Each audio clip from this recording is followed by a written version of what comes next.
என் நெஞ்சில் குடியிருக்கும்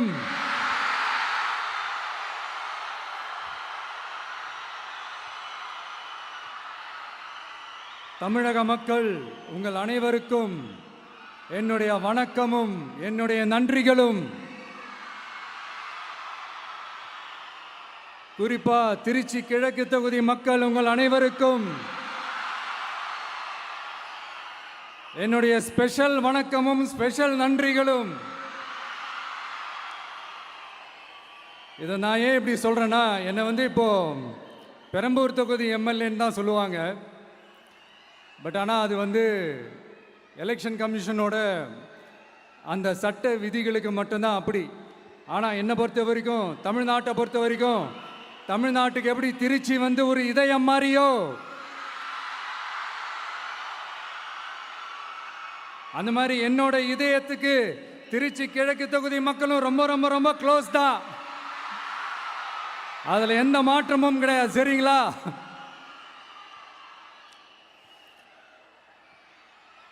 ஆட்சிக்கு சில வாரங்கள் கூட ஆகலை.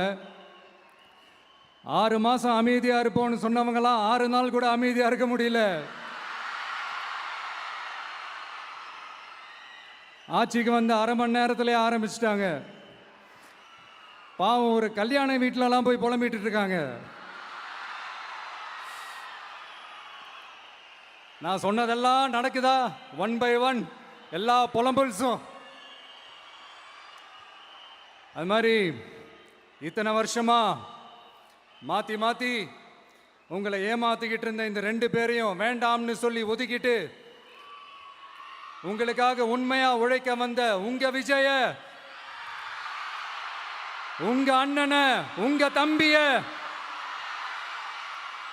முதல் அமைச்சரா இல்ல முதல் சேவகனா ஆக்கியிருக்கிறீங்க. தலை வணங்கி ஒட்டுமொத்த தமிழக மக்களுக்கும் இந்த நேரத்தில் என்னுடைய நன்றியை தெரிவிச்சுக்கிறேன். இந்த நேரத்தில் எங்களுக்கு ஆதரவு தெரிவித்த அத்தனை இயக்கங்களுக்கும், அத்தனை இயக்கத்தின் தலைவர்களுக்கும் மீண்டும் என்னுடைய நன்றியை தெரிவிச்சுக்கிறேன்.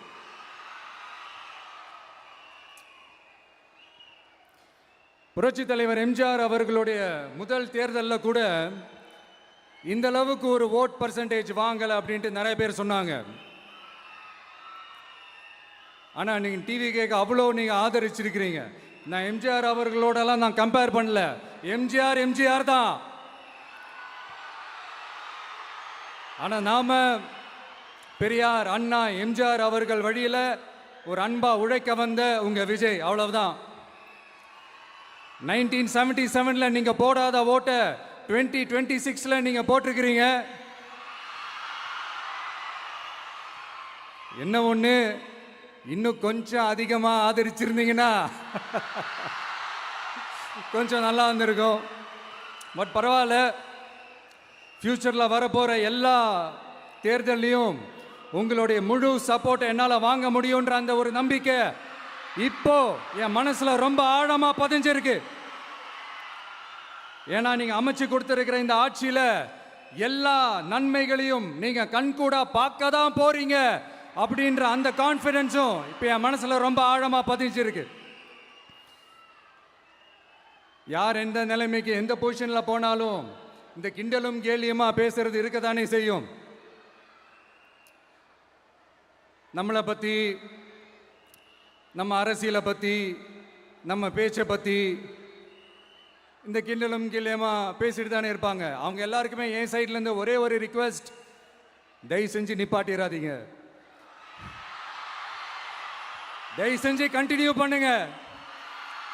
நீங்க தான் என்னோட எனர்ஜி ஃபோர்ஸ். நீங்க பேசிக்கிட்டே இருங்க. நான் மக்களுக்கு தேவையான நல்லதை செஞ்சுக்கிட்டே இருப்பேன். அடுத்து இப்போ நம்ம புதுசாக அந்த சூட்லாம் போட்டு வரோம்ல, அதை பற்றி கூட நிறைய பேர், ஏன் நாமெல்லாம் கோட் சூட்லாம் போடக்கூடாதா? அதிகாரம் செய்கிறவங்களும் ஆதிக்க சக்திகளும் மட்டும்தான் கோட் சூட்லாம் போடணுமா என்ன? அப்பெல்லாம் எதுவுமே கிடையாது. நான் என்ன கலராக போட்டு வரேன், 2 கலர். நம்ம எல்லாரும் மனசு மாதிரியே பிளாக் அண்ட் ஒயிட். எல்லாத்திலும் பிளாக் அண்ட் ஒயிட்டா இந்த விஜய் இருப்பான் அப்படின்னு காட்டுறதுக்கு தான் அந்த கலர். அடுத்து அந்த பிளாக் கூட யாரை குறிக்கும் எதை குறிக்கும்ன்றது நான் சொல்லி தான் தெரியணும்னு அவசியம் இல்லை, அது உங்களுக்கே நல்லா தெரியும். எல்லாத்துக்கும் இப்படி வழக்கம் சொல்லிக்கிட்டு நசன் பேசுகிற டைப்பும் நம்ம கிடையாது. உங்களுக்கே தெரியும், அதிகபட்சமாக எல்லா மீட்டிங்கிலும் 20 நிமிஷம்குள்ளே தான் நான் பேசியிருக்கிறேன். அதனால் இப்போ மக்கள் என்கிட்ட என்ன சொல்கிறாங்க அப்படின்னா, இந்தாப்பா விஜய், நீ எங்களுக்காக உழைக்கிறதுக்காக வந்திருக்கிற, அந்த வேலையை மட்டும் பாரு, உன்னை பற்றி பேசுகிறவங்கள நாங்கள் பார்த்துக்கிறோம் அப்படின்னு சொல்லிட்டாங்க. சரி, ஆனது ஆச்சு. இப்போ என்ன, உனக்கு எதிரிகளே இல்லையா அப்படின்லாம் கேட்டால் அப்படிலாம் நான் சொல்ல மாட்டேன், அப்படிலாம் நான் நினைக்கவும் மாட்டேன், அப்படி நினைக்கவும் கூடாது. இப்பவும் சொல்கிறேன், அரசியல் ரீதியாக சொல்கிறேன், 2 பேருக்கு நடுவில் தான் போட்டியே. ஒன்று இன்னொன்று, எஸ், ஒன்று டிவிக்கு, இன்னொன்று டிஎம்கே. இதுக்கு நடுவில் வேற யாருக்கும் எந்த வேலையும் கிடையாது. ஏதாவது இருக்குன்னு சொல்றீங்க? எலெக்ஷனுக்கு முன்னாடியும் அவங்களுக்கு ஒரு வேலையும் இல்லை, இப்போ எலெக்ஷனுக்கு அப்புறம் சுத்தம். ஆனால் இந்த திமுகவும் மற்றும் பலரும் ஒன்றா சேர்ந்துக்கிட்டு இந்த விஜயோட ஆட்சி வந்துடக்கூடாதுன்னு சொல்லி ஒரு கூத்து ஒன்று பண்ணாங்களே, அந்த கடைசி 5 நாள், அடாடாடாடாடா, நமக்கெல்லாம் ஓஹோ இப்படியெல்லாம் கூட நடக்குமோ என்ன கூத்துங்கிறீங்க. ஆனால் ஃபியூச்சர் என்னவா இருக்குன்றதை மட்டும் இப்போ நான் சொல்கிறேன். உங்களுக்காக உண்மையாக உழைக்க வந்த இந்த விஜயா, இல்லை இந்த விஜயோட ஆட்சி அமைஞ்சிடக்கூடாதுன்னு தடுக்க நினைச்ச ஸ்டாலின் சாரா, அவ்வளவுதான். இதுக்கு நடுவில் வேற யாரும் எந்த அல்லு சில்லும் உள்ள வந்து நம்மளை தடுக்கிறதோ எதிர்க்கிறதோ ஏதாவது பண்ணாங்கன்னா நிர்வாகம் அதுக்கு பொறுப்பில்லை ராஜா, நிர்வாகம் அதுக்கு பொறுப்பில்லை. ரிசல்ட் என்னவா வரும்ன்றது அது உங்களுக்கே நல்லா தெரியும். நம்மளை ஏளனமா பேசுறதா நினைச்சு அவங்களுக்கு ஆப்பு வச்சுக்கிறாங்க. திமுக நம்மளை தடுக்க, திமுக நம்மளை எதிர்க்க, திமுக நம்மளை அவமானப்படுத்த அத்தனையும் நமக்கு நன்மையே.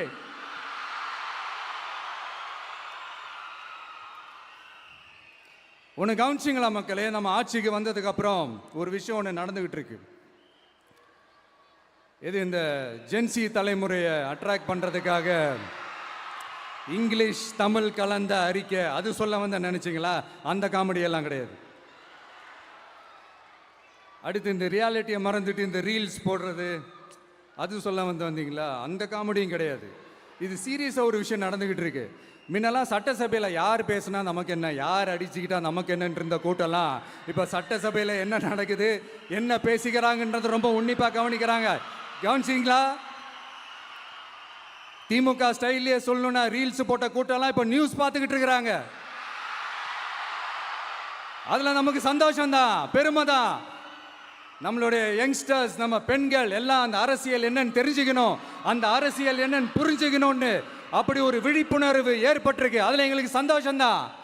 இதெல்லாம் யாரால நடந்திருக்கின்றது நான் சொல்லி தான் உங்களுக்கு தெரியணும்னு அவசியம் இல்லை, அது உங்களுக்கே நல்லா தெரியும். இப்படிப்பட்ட நம்ம தெய்வங்களை, இப்படிப்பட்ட நம்ம மக்களை தற்குறின்றது இன்னமும் சொல்லிக்கிட்டு இருக்கிறாங்க. நான் காஞ்சிபுரத்தில் சொன்னதை தான் இங்கே நான் திரும்பவும் ரிப்பீட் பண்ணுறேன். நீங்கள் தற்குறின்னு சொன்னீங்களே, அவங்க தான் உங்களோட அரசியல் வாழ்க்கையே ஒரு கேள்விக்குறி ஆக்கியிருக்கிறாங்க. கேள்விக்குறி ஆக்கிட்டாங்க, இன்னமும் ஆக்க போறாங்க. அன்னைக்கு நான் சொன்னப்போ சிரிச்சவங்களாம் இன்னைக்கு என்ன பண்ண போறாங்களோ. உண்மையை சொன்னாதான் அந்த கூட்டத்துக்கு கசக்குமே. உண்மையிலே நீங்க மக்கள் மனசை புரிஞ்சு வச்சிருந்தீங்கன்னா நீங்க இப்படி மக்களை தப்பாவே பேசியிருக்க மாட்டீங்க. அது என்ன, அப்புறம் அரசியல் புரிதல் இல்லாம மக்கள் நமக்கு ஓட்டு போட்டுட்டாங்களாம். இந்த கவர்ச்சியில மயங்கி மக்கள் நமக்கு ஓட்டு போட்டுட்டாங்களா? நான் என்ன, சரி விடுங்க.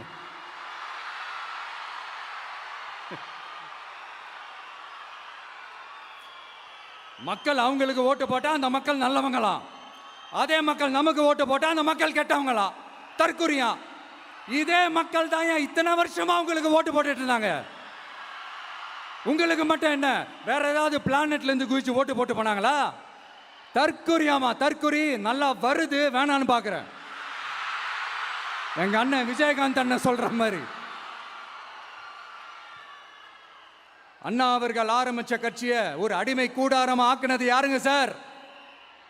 இப்படியெல்லாம் ஆக்கிட்டு உண்மையை சொல்லு உடன்பிறப்பேவா. உங்களோட அந்த உண்மையான உடன்பிறப்புக்கெல்லாம் என்ன சொல்றாங்க தெரியுமா சார்? திமுக இப்படி ஆனதுக்கு காரணம், அந்த காரணத்தை வெளியிலலாம் போய் தேடாதீங்க, உங்க குடும்பத்துக்குள்ளே கேளுங்கிறாங்க. உங்களுக்காக மாடா உழைச்சி தேஞ்சு போய் கிடக்கிறோம். திமுக இப்படி ஆனதுக்கு காரணம் உழைக்காம சொகுசா இருக்கிற உங்க குடும்பத்துக்குள்ளேயே போய் கேளுங்கிறாங்க. ஒவ்வொரு திமுக தொண்டனும் அதை சொல்றாங்க. அதை புரிஞ்சிக்காம நம்மளையும் நம்ம மக்களையும் தப்பா பேசிக்கிட்டு, நீங்க மக்களை தப்பா பேசுனீங்கன்னா இந்த விஜய் வந்து கேள்வி கேட்பான், சும்மா இருக்க மாட்டான். இந்த விஜயும் தமிழ்நாட்டு மக்களும் வேறு வேறு இல்லை. இந்த விஜய் தான் தமிழ்நாட்டு மக்களோட ஒரு உண்மையான ஒரே பிரதிநிதி. இது இன்னைக்கும் சரி, நாளைக்கும் சரி, நாளன்னைக்கும் சரி, இதுதான் நிஜம். மறுபடியும் சொல்றேன், நமக்கும் மக்களுக்கும் இடையே இருக்கிற இந்த பூர்வ ஜென்ம பந்தத்தை, அந்த உறவை ஏதோ இந்த சதிகள் சூழ்ச்சிகள் பண்ணி யாராலையும் எதுவும் கெடுக்கவே முடியாது. கெடுக்க ட்ரை பண்ணீங்க நம்ம ஆட்சிக்கெல்லாம் வரதுக்கு முன்னாடி. என்ன சதிகள், என்ன சூழ்ச்சிகள், என்னென்னலாம் பண்ணி எப்படி எப்படியெல்லாம் தடுத்துடலான்னு. ஆனால் இப்போ ஆட்சிக்கு வந்த இந்த சாமானிய மக்கள் ஆட்சியை நீங்கள் இந்த எதிர்கட்சியாக இருக்கும் போது ஒன்று யூஸ் பண்ணுவீங்கள்ல, இந்த பழைய டெக்னிக்கு, அதெல்லாம் யூஸ் பண்ணி நம்மளையும் மக்களையும் பிரிச்சிடலாம்னு நினச்சிங்கன்னா அது ஒரு காலம் நடக்காது. மக்கள்லாம் ரொம்ப தெளிவாயிட்டாங்க சார், ரொம்ப தெளிவாயிட்டாங்க. அதனால ஒரு ஆக்கப்பூர்வமான ஒரு எதிர்கட்சியை செயல்பட்டு மக்கள் மனசை வெல்ல பாருங்க. இந்த கடைசி லாஸ்ட் 1 மந்த்தா நடந்த ஒரு சில விஷயங்கள் உங்ககிட்ட நான் ஷேர் பண்ணணும்னு ஆசைப்படுறேன். இந்த 200 யூனிட் மின்சாரம், கட்டணமில்லா மின்சாரம் அறிவிச்சோம். அதில் ஆல்ரெடி இருந்த 100 யூனிட் திமுக கொடுத்தது கிடையாது. மேடம் ஜெயலலிதா மேடம் இருந்தப்போ செஞ்சுட்டு போனது. ஸ்டாலின் சார் பதவி போன அந்த கடுப்பில் அறிக்கையா விட்டு தள்ளிக்கிட்டு இருக்கிறாரு. என்ன பண்ணீங்க உங்களுடைய ஆட்சியில்? மக்கள் பணத்தை, டாஸ்மாக்ல இருந்து அடிச்ச அந்த பணத்தை, ஊழல் செஞ்ச அந்த ஃபைலை க்ளோஸ் பண்றதுக்கு அலையா அலைஞ்சிங்க. ஆனா இந்த விஜய் மக்களுக்கு தொந்தரவா இருக்கிற அதே டாஸ்மாக க்ளோஸ் பண்ணா. விவசாயிகளோட அந்த கடனை தள்ளுபடி மேக்சிமம் இந்த 1 மந்த்ல என்ன செய்ய முடியுமோ அதை செஞ்சான். நீங்க தான் அந்த நிதி சம்பந்தமா இருக்கிற எல்லா கேட்டையும் லாக் பண்ணி வச்சுட்டு போயிருக்கிறீங்க. அதை சரி செய்ய வேணாமா? அதை ஒழுங்குபடுத்த வேணாமா? அதனால மறுபடியும் சொல்றேன், இந்த விஜய் பொய் சொல்லி ஏமாத்துறதுக்காகலாம் அரசியலுக்கு வரல. உங்க கூடவே நிக்கிறதுக்காக மட்டும்தான் அரசியலுக்கு வந்திருக்கிறேன். அதுல எந்த மாற்று கருத்துமே கிடையாது. கவலையப்படாதீங்க விவசாய பெருமக்களே. அடுத்து இந்த சட்டம் ஒழுங்கு, அது சரியில்லை இது சரியில்லைன்னு சொல்லி திமுகவும் மற்றும் பலரும் மாறி மாறி கூவுறீங்க. நான் ஒன்று கேட்குறேன், இந்த மாடல் அரசுன்னு சொல்றீங்களே, அதில் என்ன செஞ்சு வச்சுட்டு போயிருக்கீங்க? ஒரு ஊர் விடாம, ஒரு தெரு விடாம போதைப் பொருள் கலாச்சாரம் அப்படியே ஸ்ப்ரெட் ஆகி கொட்டி கிடக்குது. அது அப்பவே இனிஷியல் ஸ்டேஜ் அதை நீங்க கண்ட்ரோல் பண்ணியிருந்தீங்கன்னா இத்தனை பெண்களை இழக்க வேண்டிய ஒரு சூழ்நிலை ஏற்பட்டிருக்குமா? எல்லாத்தையும் பண்ணிட்டு பழியை தூக்கி ஏன் மேல போடுறாங்க. நீங்க என்ன பழி நம்ம மேல போட்டாலும் மக்கள் நிம்மதியா வாழக்கூடிய அந்த செயலை கண்டிப்பா இந்த விஜய் செஞ்சு தான் காட்டுவான். அதுக்காக தான் எஃபிஷியன்டான போலீஸ் ஆஃபீஸர்ஸ் நான் அப்பாயிண்ட் பண்ணியிருக்கிறேன். எஃபிஷியன்டான அந்த போலீஸ் ஆஃபீஸர்ஸ் டீம் நான் அப்பாயிண்ட் பண்ணியிருக்கிறேன். பெண்கள் பாதுகாப்பான அந்த சிங்க பெண் காவல் படை நெக்ஸ்ட் வீக் அதை இனாகரேட் பண்ண போறோம். தப்பு செஞ்சவங்களுக்கான தண்டனை, அதுக்கான சார்ஜ் ஷீட் எல்லாமே ரொம்ப ஃபாஸ்டா, ரொம்ப ஸ்பீடா செய்யறதுக்கான அந்த வேலையை செய்ய சொல்லி இருக்கிறோம். கோர்ட்ல கூட தப்பு செஞ்சவங்களுக்கான அந்த கடுமையான தண்டனை வாங்கி கொடுக்கறதுக்கான அந்த வேலையையும் ரொம்ப சீக்கிரமா செய்ய சொல்லி இருக்கிறோம். அதனால நீங்க என்ன பழி நம்ம மேல போட்டாலும் உண்மையா உறுதியா மக்களுக்கு தேவையான எல்லா விஷயங்களையும் இந்த விஜய் செஞ்சு தான் காட்டுவான். இப்படியெல்லாம் நம்ம சொல்றதுனால இவங்க என்ன சொல்லுவாங்க தெரியுமா? அவங்க தான் ஆட்சியிலேயே இல்லையே, அப்புறம் ஏங்க அவங்கள குறை சொல்றீங்க அப்படின்னு கேட்பாங்க. வேரில் வெந்நியை ஊற்றிட்டு போனவங்கள வெளிச்சம் போட்டு காட்டாமல் பின்ன வேற என்ன சொல்லுவாங்க? இதெல்லாம் மக்கள்கிட்ட நம்ம தெளிவாக எடுத்து சொல்லணும் இல்லையா? அதுக்காக தான் இதெல்லாம் சொல்லிகிட்டு இருக்கிறேன். நம்ம மக்களுக்காக இவ்வளோ வேலை பார்க்குறோம், ஆனால் இவங்க அதையெல்லாம் விட்டுட்டு குதிரை பேரம் பண்ணுறாரு, அது பண்ணுறாரு, இது பண்ணுறாருன்னு சொல்லிட்டு தப்பாக கதையெல்லாம் அடித்து விட்டுக்கிட்டு இந்த தீய சக்தியும் தீந்து போன சக்தியும் அதாங்க திமுகவும் மற்றும் பலரும் ஒன்னா சேர்ந்துக்கிட்டு திருட்டுத்தனமா யாருக்கும் தெரியாம ஒரு ஓரமா மூலையில உட்கார்ந்துட்டு பேரம் பேசி கூட்டு சேர்ந்து ஆட்சி அமைச்சு கொள்ளையடிக்க திட்டம் போட்டாங்க. அது ஏன் தெரியுமா? உங்களோட இந்த டிவிக்கு ஆட்சி அமைஞ்சா அவங்க பொழப்பே போயிடும். அந்த கொள்ளையடிக்கிறது, லஞ்சம், ஊழல் எல்லாமே கத்தம் கத்தம். அதான் இந்த காரணம். அடுத்து ஸ்டாலின் சார், திமுக வந்து இப்போ தீய சக்தி மட்டும் இல்ல, மக்களை விட்டு ரொம்ப தூரமா போன தூர சக்தி, ஓர சக்தி, கோர சக்தி, பார சக்தி. நீங்க எப்போ இந்த தீந்து போன சக்தியோட நீங்க கூட்டு சேர்ந்துக்கிட்டு ஆட்சி அமைக்கணும்னு நினைச்சீங்களோ, அப்பவே இந்த திமுக தூர்ந்து போன சக்தியாகவும் ஆயிடுச்சு. நீங்களாம் நம்மளை பத்தி அவதூறு பேசலாமா சார்? இது நியாயமா? மக்களை இவ்வளோ பெரிய மக்கள் சக்தி நம்மளோடு இருக்கும் போது நமக்கு எதுக்கு வேற அரசியல்? எலெக்ஷன்ல 50-60 வருஷமா இருந்த சாதிய உடைச்சிருக்கிறோம், மதத்தை உடைச்சிருக்கிறோம், காசு கொடுத்து ஓட்டு வாங்கறத உடைச்சிருக்கிறோம். நாம எது செஞ்சாலும் கான்ஸ்டிடியூஷன்ல தான் செய்வோம்.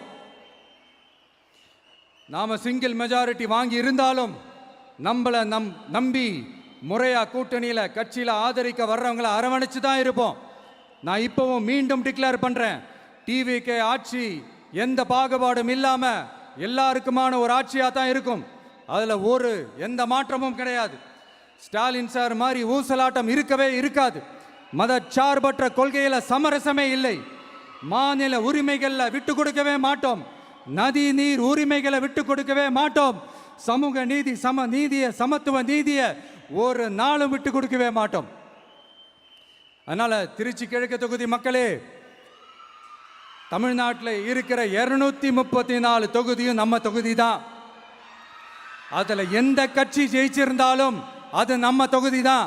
பெரம்பூரா இருக்கட்டும், திருச்சி கிழக்கா இருக்கட்டும், எனக்கு 2 கண்கள் மாதிரி. அதுலயும் திருச்சி கிழக்கு என் செல்ல புள்ள மாதிரி. அதனால வரப்போற இடைத்தேர்தல்ல உங்க வீட்டில் இருக்கிற ஒருத்தரை உங்கள ஒருத்தரை தான் வேட்பாளரா நிக்க வைக்க போறோம். நீங்க எப்படி இந்த விஜய்க்கு ஆதரவு கொடுத்து ஓட்டு போட்டு ஜெயிக்க வச்சீங்களோ, அதே மாதிரி வரப்போற இடைத்தேர்தல்ல உங்களுடைய அந்த வேட்பாளரையும் ஜெயிக்க வைப்பீங்கன்ற அந்த ஒரு நம்பிக்கை நான் முழுமையாக தான் நம்புறேன். உங்களுக்காக உழைக்க வந்திருக்கிறேன். உங்களுக்காக எல்லா விஷயத்தையும் நான் பார்த்து செய்வேன். ஊழல் இல்லாத, லஞ்சம் இல்லாத ஒரு ஆட்சியை நான் கொடுப்பேன். I understand. ஒரே நாள் அது நடக்காததான், மேஜிக் இல்லை. பட் ஒரு நாள் அதை நான் நடக்க வைப்பேன். எனக்கு இப்ப வேற எந்த வேலையும் இல்லை உங்களுக்காக உழைக்கிறத தவிர. என் கடன் இனி என் மக்களுக்கு பணி செய்து கிடைப்பதே. மீண்டும் என்னை ஜெயிக்க வச்ச தமிழக மக்களுக்கும் திருச்சி கிழக்கு தொகுதி மக்களுக்கும் மீண்டும் என்னுடைய நன்றியை தெரிவிச்சுக்கிட்டு கான்பிடண்டா இருங்க, நல்லதே நடக்கும், வெற்றி நிச்சயம். மீண்டும் சந்திக்கும் வரை நன்றி, வணக்கம்.